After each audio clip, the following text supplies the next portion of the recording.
अस्सलाम स्टूडेंट, मेरा नाम नुमान खालिद है और आपको यूट्यूब के इस मुनफरद चैनल होम ऑफ अकाउंटेंसी पे खुशामदीद कहते हैं। प्यारे बच्चों, आज हम लोग क्वेश्चन नंबर 4 की बात करने लगे हैं। इससे पहले कि हम लोग डिस्कशन का आगाज़ करें, हम शुक्रिया अदा करते हैं उन तमाम स्टूडेंट का जो ऑलरेडी चैनल को सब्सक्राइब कर चुके हैं, और हम रिक्वेस्ट करते हैं उन तमाम स्टूडेंट से जो इस वक्त चैनल पे नए हैं, जिन्होंने अभी तक चैनल को सब्सक्राइब नहीं किया, तो आप चैनल को सब्सक्राइब कर दें, नोटिफिकेशन का साइन प्रेस कर दें ताकि आपको आने वाले हर नए लेक्चर के बारे में बर वक्त इत्तला मौसूल हो सके। प्यारे बच्चों, हमारे पास यहाँ पे जो क्वेश्चन नंबर 4 है कुछ इस तरह से है। Show the effect of following transaction upon the accounting equation. हमें इन ट्रांजैक्शन के अकाउंटिंग इक्वेशन के ऊपर इफेक्ट्स देना है। प्यारे बच्चों, ये जो अकाउंटिंग इक्वेशन है इसको स्मूथली सॉल्व करने के लिए हम लोग जर्नल एंट्रीज कर लेते हैं। उससे एक तो हमारा कंसेप्ट भी रिवाइज होगा और हमें डेबिट क्रेडिट अंडरस्टैंड करने में ज़रा आसानी होगी। अच्छा जी, पहली स्टेटमेंट है mister Babar invested 1,10,000 in cash. अच्छा, इन्वेस्टेड आए, कमेंस आए, स्टार्टेड आए, इन तीनों स्टेटमेंट का एक ही मतलब है कि जो ऑनर है उसने बिजनेस का आगाज किया। ऑनर एक सेपरेट है और बिजनेस एक सेपरेट एंटिटी है। ये हमारा सेपरेट एंटिटी कॉन्सेप्ट जो है वो डिफाइन करता है। इसलिए हम लोगों ने जो अकाउंटिंग करना है वो बिजनेस के लिए करना है, मिस्टर बाबर के लिए नहीं करना। जो बाबर ने कारोबार में कैश लगाया उससे कारोबार के कैश में इजाफा, कैश में इजाफा तो एसेट में इजाफा, एसेट में इजाफा तो डेबिट। ये है क्वेश्चन नंबर 4 और हम करने लगे हैं जी उसकी first general entry. First general entry में हम लिख देते हैं जी कैश का अकाउंट डेबिट एंड कैपिटल का अकाउंट क्रेडिट। अमाउंट है इसकी 1,10,000 एंड 1,10,000। सेकेंड स्टेटमेंट की बात करते हैं जी।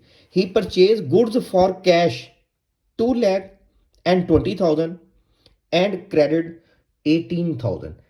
अच्छा जी, गुड्स 20,000 कैश की हैं, गुड्स 18,000 क्रेडिट की हैं, दोनों को ऐड कर लेंगे तो ये 40,000 आपके पास अमाउंट बन जाएगी। हम जब ट्रांजैक्शन प्लेस करेंगे तो हम लिख देंगे जी गुड्स में इजाफा। गुड्स एक एसेट है, एसेट में इजाफा, और एसेट में जब भी इजाफा होता है तो डेबिट साइड पे, और अमाउंट है 40,000।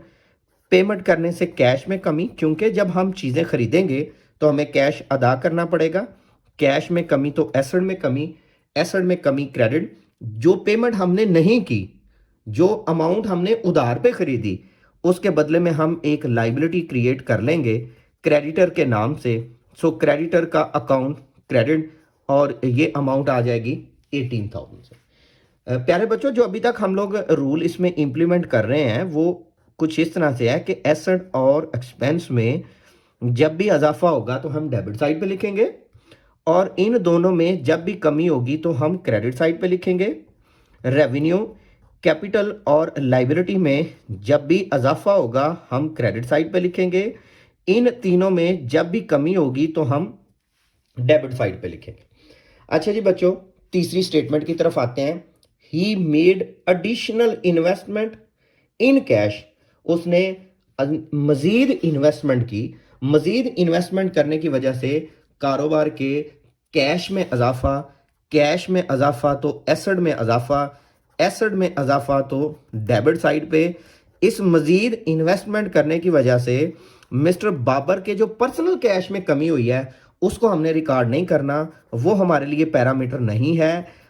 इसके साथ साथ जो हम लोग क्रेडिट इफेक्ट देंगे वो कैपिटल को देंगे, क्योंकि मिस्टर बाबर जैसे जैसे अपना सरमाया इस बिजनेस में इंक्रीज करते जाएंगे वैसे वैसे कैपिटल में इजाफा होगा, और कैपिटल में जब भी इजाफा होगा तो हम उसको क्रेडिट साइड पे लिखते हैं। फोर्थ स्टेटमेंट की बात करते हैं। Cash paid to creditor. हमने क्रेडिटर को कैश की पेमेंट की। जब हम क्रेडिटर को कैश पे करेंगे तो हमारे कैश में कमी, कैश में कमी तो एसेट में कमी, सो एसेट का अकाउंट क्रेडिटर।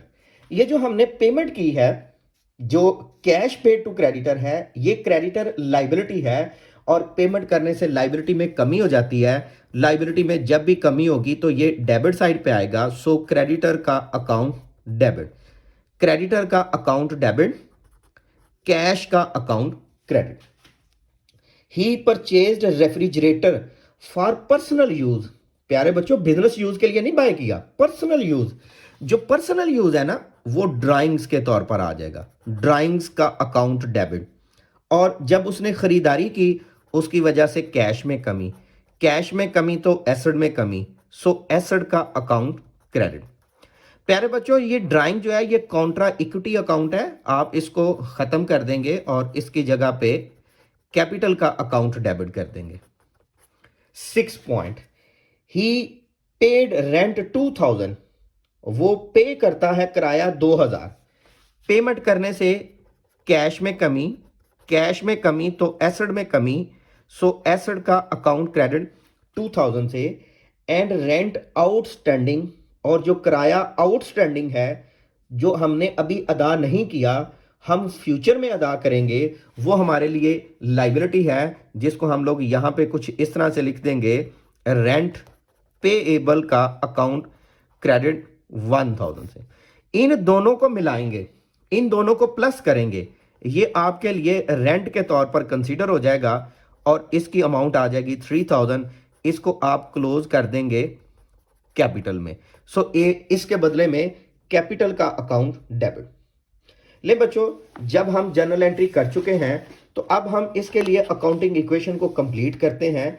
अभी तक जो हम लोगों ने जर्नल एंट्री की है एनुअल पेपर में, ये रिक्वायर्ड नहीं है, इसकी बेस के ऊपर कैलकुलेशन नहीं है, इसकी बेस के ऊपर मार्क्स नहीं है, ये रिक्वायर्ड नहीं है। जो रिक्वायरमेंट है वो अकाउंटिंग इक्वेशन है और अब हम उस अकाउंटिंग इक्वेशन को सॉल्व करते हैं। सबसे पहला काम, आप पार्टी का नाम लिखें, जैसा कि इसमें नाम है मिस्टर बाबर।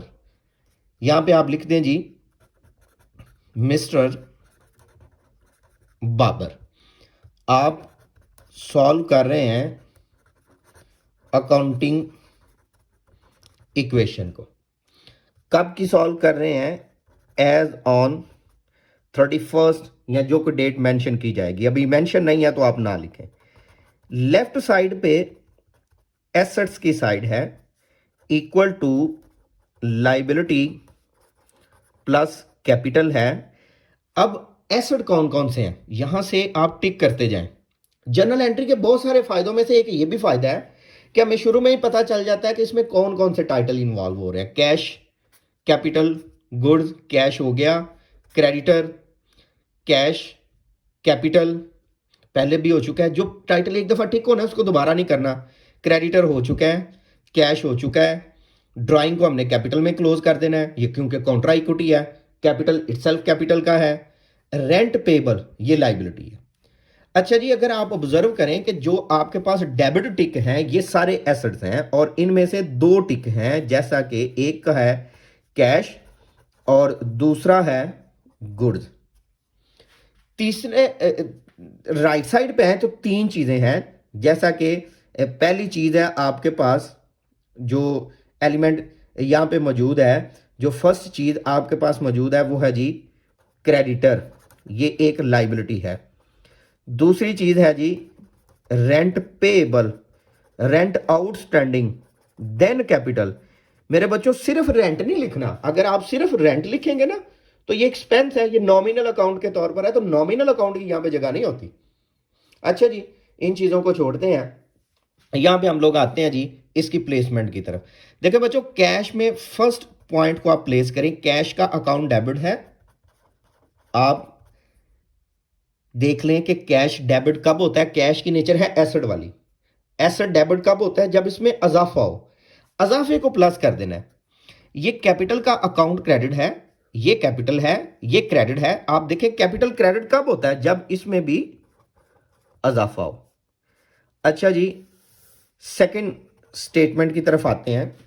गुड्स डेबिट है, एसेट डेबिट है। एसेट डेबिट कब होता है? जब इसमें इजाफा हो, सो गुड्स के नीचे प्लस। कैश क्रेडिट है, एसेट क्रेडिट है। एसेट क्रेडिट तब होता है जब इसमें कमी हो, सो आप यहां से माइनस कर देंगे। क्रेडिटर क्रेडिट है, लाइबिलिटी क्रेडिट है। लाइबिलिटी क्रेडिट तब होती है जब इसमें इजाफा हो।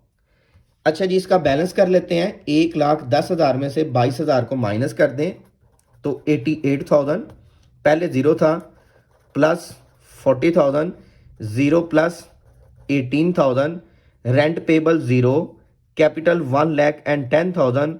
प्यारे बच्चों, हर जर्नल एंट्री परफॉर्म करने के बाद आप देख लीजिएगा कि इक्वल की दोनों साइड बराबर है, जैसा कि यहाँ पे भी 128 है, 18 प्लस 110, तो सेम यहाँ पे भी अमाउंट 128 है।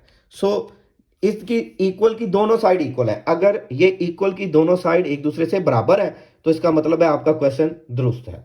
अच्छा जी, पहली दफा हमने दो स्टेटमेंट प्लेस करने के बाद बैलेंस करना है। अब बात करते हैं थर्ड स्टेटमेंट की, थर्ड पॉइंट की।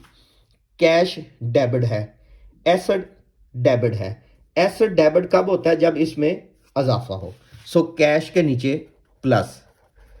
कैपिटल क्रेडिट है, कैपिटल क्रेडिट कब होता है? जब इसमें भी इजाफा हो। सो यहां पे भी प्लस। यहां पे बैलेंस फाइंड कर लें, 1,08,000, 40,000, 18,000, 0,000, 130,000। फोर्थ पॉइंट की तरफ आते हैं जी। क्रेडिटर डेबिट है, क्रेडिटर लाइबिलिटी डेबिट है। लाइबिलिटी डेबिट कब होती है? जब इसमें कमी हो 10,000 से। कैश क्रेडिट है, एसेट क्रेडिट है। एसेट क्रेडिट कब होता है? जब एसेट में भी कमी हो। यहां पे आप बैलेंस फाइंड कर लें, 108 में से 10,000 माइनस करें, 98,000, देन 40,000, 8,000, 0,000 एंड 130,000। अगर दोनों साइड का टोटल करें तो 138,000 कैलकुलेट हो रहा है। फिफ्थ पॉइंट, कैपिटल डेबिट है। कैपिटल डेबिट है, ये कैपिटल और ये डेबिट। डेबिट कब होता है? जब इसमें कमी हो। सो आप यहां से 15,000 सब्ट्रैक्ट कर दें। कैश क्रेडिट है, कैश क्रेडिट मतलब कैश में कमी, आप कैश में से भी सब्ट्रैक्ट कर दीजिएगा। देन बैलेंस है 98 में से 15 को माइनस कर दें, 83,000 प्लस 40,000, 8,000, 0,000, 125,000। अच्छा जी, नेक्स्ट पॉइंट है, सिक्स पॉइंट है, कैपिटल डेबिट है। कैपिटल डेबिट तब होता है जब कैपिटल में कमी हो। कैश क्रेडिट है, कैश क्रेडिट तब होता है जब कैश में कमी हो। रेंट पेबल क्रेडिट है, रेंट पेबल क्रेडिट तब होता है जब कैश में लाइबिलिटी में इजाफा हो, क्योंकि इसकी नेचर लाइबिलिटी वाली है रेंट पेबल। तो लाइबिलिटी क्रेडिट तब होती है जब इंक्रीज हो, इसलिए मैंने यहां पे प्लस किया। अब जी बैलेंस कर लेते हैं, 2,000 माइनस किया तो 81,000, 40,000, 8,000, 1,000, 122,000। इस साइड को ऐड करें तो 121,000, इस साइड को भी ऐड करें तो 121,000। ले बच्चों, ये हमारे पास आज का क्वेश्चन था जिसमें हमने कुछ ट्रांजैक्शन की अकाउंटिंग इक्वेशन के इफेक्ट डिस्कस किए। इन वीडियो लेक्चर के साथ साथ हम लोग ऑनलाइन कोचिंग फैसिलिटी भी प्रोवाइड करते हैं। अगर उस हवाले से आपको रहनुमाई की ज़रूरत हो तो ये मेरा व्हाट्सअप नंबर मौजूद है, आप इसके ऊपर रब्ता कर सकते हैं। मैं कोशिश करूंगा कि विद इन 24 आवर इसको रिस्पॉन्ड कर सकूं।